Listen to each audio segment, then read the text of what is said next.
আসসালামু আলাইকুম, সবাই কেমন আছেন? আশা করি আল্লাহর রহমতে সবাই খুব ভালো আছেন। আমিও খুব ভালো আছি। আর এখন বাজে সকাল 8:30। দেখেছেন বাইরে কিন্তু সকাল শুরু হতে না হতেই বাইরে প্রচুর পরিমাণে রোদ উঠে গিয়েছে। আর এই রোদের তাপ অনেক, বেশ কয়েকদিন ধরে তো প্রচুর পরিমাণে গরম পড়তেছে। তো এই গরমের ভয়ে আমি কিন্তু বাইরে কোথাও যাই না, কিন্তু কিছু করার নেই। আজকে 8টার দিকে আম্মু ঘুম থেকে আমাকে তুলে বলল যে এরকম আমার যা একটু অসুস্থ হয়ে গিয়েছে, তো এই ভাবিকে নিয়ে ডাক্তারের কাছে যাবে। তো আমি প্রথম মনে করলাম আম্মু আর ভাবি যাবে। তো আমি বললাম যে হ্যাঁ, আপনারা যেতে পারেন, কোনো সমস্যা নেই।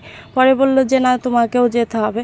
তো কিছু করার নেই। 8টার দিকে ঘুম থেকে উঠে তাড়াতাড়ি ফ্রেশ হয়ে তারপরে খাওয়া দাওয়া করে এখন এই যে তিনজনে মিলে রেডি হয়ে আমরা ডাক্তারের কাছে যাচ্ছি। আর বাইরে দেখতে পাচ্ছেন অতিরিক্ত রোদ গরম, একটুও ভালো লাগে না। আমার বাজারে কিন্তু অনেক কাজ আছে, কিন্তু এই রোদের ভয়তে আমি কোথাও যাই না। তারপরে খালাও বেশ আমার উপরে রাগারাগি করে আছে, তাদের ওখানেও যাই না। আসলে গরমে বের হতে কোথাও ভালো লাগে না, মনে হয় যেন সকালে বের হব, তারপরে ঘুম থেকে উঠতে উঠতে একটু দেরি হয়ে যায়, তখন দেখি রোদ উঠে যায়। তো এই রোদ গরমে আর কোথাও যাওয়া হয় না। তারপরে ভাবি সন্ধ্যাবেলার দিকে যাব, কিন্তু সন্ধ্যাবেলার টাইমে মানে কেমন জানি ব্যবসা একটা গরম থাকে, তো ওই সময় আর যাওয়া হয় না। এরকম করে করে মানে বাজারে বা কোথাও বলেন আর যাওয়াই হয় না। আর আম্মু জানতো যে একটু বেলা হলেই আমরা আর যেতে চাইবো না ডাক্তারের কাছে এই রোদ গরমে, এই জন্য আম্মু সকাল সকাল আর কি আমাদেরকে রেডি করে তাড়াতাড়ি ডাক্তারের কাছেই নিয়ে আসছে। তো ফাইনালি ডাক্তারের এখানে পুরো কাজ কমপ্লিট হয়ে গিয়েছে, এখন বাসায় চলে যাবো। আর এত পরিমাণে মানে গরম লাগতেছিল, এখন কিন্তু অলরেডি 11টা বেজে গিয়েছে। তো প্রচুর পরিমাণে রোদের তাপ ছিল, অতিরিক্ত গরম লাগতেছিল। আবার এইদিকে ঘেমে তো পুরো একাকার হয়ে গিয়েছি, খুবই খারাপ অবস্থা। আবার আমার যেহেতু অ্যালার্জির সমস্যা, একটু ঘামলেই হচ্ছে প্রচুর পরিমাণে হ্যাসি হয়। তো যাই হোক, এখন বাসায় চলে যাব। আর কালকে হচ্ছে আম্মুকে বলে রাখছিলাম যে পান্তা ভাত খাবো, কিন্তু সকালবেলা যেহেতু এখানে তাড়াতাড়ি চলে আসছিলাম, তো পান্তা ভাতটা খাওয়া হয়নি। তো ভাবতেছিলাম দুপুরবেলা বাসায় যে পান্তা ভাত খাবো। তো বাসায় এসে আমি মানে তাড়াতাড়ি ফ্রেশ হয়ে এখন হচ্ছে এই যে সব কিছু মাছ টাছ রেডি করে নিয়েছি, কারণ আমি পান্তা ভাত দিয়ে ছোটো মাছ দিয়ে আমার খুব খেতে ইচ্ছা করতেছিল।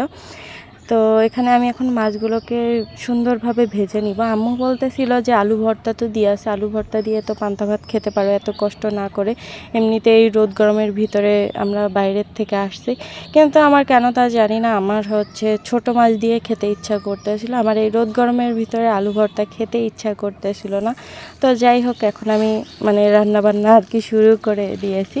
তো এখানে আমি মাছগুলোকে একটু কড়া কড়া করে ভেজে নিতেছিলাম, যেহেতু পান্তা ভাত দিয়ে খাবো, একটু মুচমোচা হলে বেশি খেতে মজা লাগবে। এখন আমি ছোট মাছগুলোকে ভেজে নিব। আমি হচ্ছে আগের মাছটা কি জানি একটা মাছ ছিল, একটু মানে বড় সাইজের ছিল, তো এই মাছটাকে ছোট ছোট করে ভেজে নিয়েছি লবণ হলুদ মাখিয়ে। এখন আমি ছোট মাছগুলোকে ভেজে নিতেছি। আর আমি প্রথমে মনে করছিলাম যে মাছগুলো ভাজার সময় একটু ঝাল পেঁয়াজ ভেজে তারপরে হচ্ছে মাছগুলোর ভিতরে দিব, খেতে ভালো লাগবে। কিন্তু পরে মনে হলো যেহেতু আমি পান্তা ভাত দিয়ে খাবো, তো কাঁচা পেঁয়াজটা পান্তা ভাতের সাথে বেশি ভালো যায়। এই জন্য আমি আর ওই কষ্ট করে মাছ ভাজার পরে ঝাল পেঁয়াজ ভেজে মাছের ভিতরে আর দিইনি। এদিকে তো মাছ ভাজাভাজি করতেছিলাম, তারপরে হঠাৎ করে মনে পড়লো যে তরকারি তো রান্না করতে হবে। তো আমাদের এখন না রান্না করলেও দুপুরে তো খাওয়া কোনো রকমে হয়ে যাবে, কিন্তু সন্ধ্যাবেলার টাইমে তো রান্না করতে হবে রাত্রেবেলার জন্য। তো আমি আম্মুকে বললাম যে সব কিছু রেডি করে এখন তরকারিটা রান্না করে নিই। তো আজকে মিষ্টি কুমড়া রান্না হবে। তো এইদিকে মাছ ভাজার ভিতরেই আমি সব কিছু হচ্ছে কুটা বাছা কমপ্লিট করে নিয়েছি। আর এখানে আম্মু হচ্ছে মশলাটা একটু বেটে দিচ্ছিল যাতে আমার তাড়াতাড়ি হয়, দেখতেছিল অনেক কষ্ট হয়ে যাচ্ছে। আর এইদিকে তো মাছ ভাজির স্মেল পেয়ে আমাদের পুষি হচ্ছে রান্নাঘরে চলে আসছে মাছ খাওয়ার জন্য। তো প্রথমে আমি ওকে খেতে দিচ্ছিলাম না, কিন্তু আম্মু এই যে ওকে এখন মাছ খেতে দিতেছে। আর এখন হচ্ছে আমার কিন্তু রান্না বান্না পুরা কমপ্লিট হয়ে গিয়েছে। তো এখন তাড়াতাড়ি করে গোসল করতে যাব, কারণ প্রচুর পরিমাণে কষ্ট হচ্ছিল। আর মনে হচ্ছিল যেন ঠান্ডা পানি পুরা খেয়ে নিই, এমন এক অবস্থা, মনে হচ্ছে যেন প্রচুর প্রচুর ঠান্ডা পানি খাই। তো আমি আম্মুকে বলতেছিলাম, তো আম্মু বলতেছিল যে না, ঠান্ডা পানি খাওয়া যাবে না, তুমি এমনি কলের পানি খেতে পারো, কারণ আমার যেহেতু অ্যালার্জির সমস্যা, তো ঠান্ডা লেগে যাবে। তো যাই হোক, আমি হচ্ছে একটু ফ্রিজের এখানে চলে আসছিলাম যে ফ্রিজের ভিতরে কি আছে নেই একটু দেখার জন্য।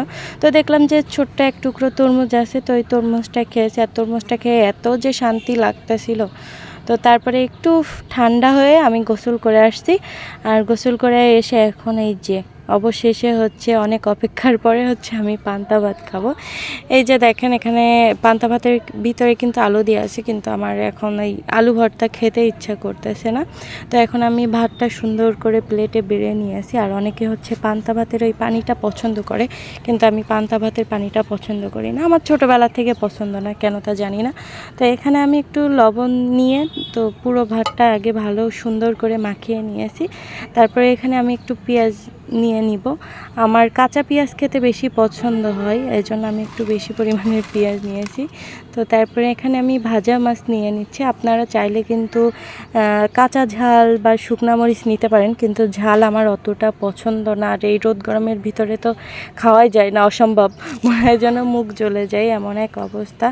তো ওই আর কি, ঝাল নেওয়া হয়নি, যেহেতু আমি ঝাল পছন্দ করি না। মাঝে মাঝে যখন ঝাল খেতে মন চায় তখনই খাই, তাছাড়া না। যাই হোক, ভাতের প্লেট সামনে নিয়ে এত বকবক করা ঠিক না, আর লোভ সামলানো যাচ্ছে না। তো এখন আমি হচ্ছে ভাতটা খাবো। আর আপনারা মাছ ভাঙার আওয়াজ শুনেই আপনারা বুঝতে পারবেন যে মাছটা আমি কতটা মুচমুচে করে ভেজেছি। তো যখন হচ্ছে ভাত মাছ একসাথে মুখে নিয়ে যখন পেঁয়াজে কামড় দিয়ে হচ্ছে খাচ্ছিলাম না, কি যে বলবো আপনাদের, এত যে শান্তি লাগতেছিল কি বলবো। আর খাওয়ার পরে পেটটাই একেবারে ঠান্ডা হয়ে গিয়েছে।